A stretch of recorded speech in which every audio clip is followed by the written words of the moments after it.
প্রধানমন্ত্রী এসেছিলেন, সান্ত্বনা দিয়েছেন। নারায়ণগঞ্জের ফতুল্লা থানা থেকে গ্রেফতার করতে সক্ষম হয়। রামেশার মৃত্যু কাঁপল ডালিউডের কিং সুপারস্টার শাকিব খানের বুক। এবার রামেশার হত্যাকাণ্ডে গর্জে উঠলেন শাকিব খান, চাইলেন দৃষ্টান্তমূলক শাস্তি।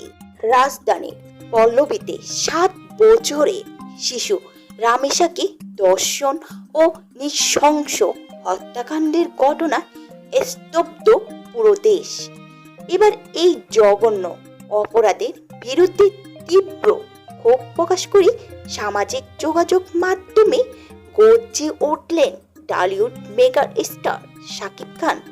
শাকিব খান তার ফেসবুক পোস্টে স্পষ্ট ভাষায় লিখেছেন, একটি শিশুর আর্তনাদ কখনোই শুধু একটি পরিবারের বেদনা হয়ে থাকে না, এই বেদনা আমাদের সবার।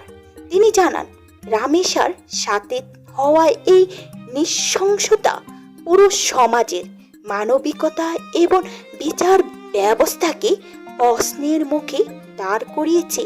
শাকিব খান আরও বলেন, আইনের কঠোর প্রয়োগ এবং দ্রুত ও স্বচ্ছ বিচার প্রক্রিয়ার দাবি করেছেন এই মহানায়ক।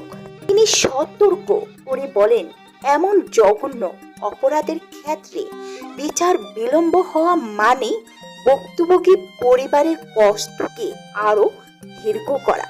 শাকিব আরো যোগ করে বলে, আর কোনো সন্তানের পিতাকে যেন বলতে না হয়, আমরা বিচার চাই না, এদেশে বিচার নেই। রামেশার হত্যাকারী এমন দৃষ্টান্তমূলক শাস্তি হোক, যা দেখে ভবিষ্যতে আর কোনো অপরাধী এমন জঘন্য কাজ করার সাহস না পায়।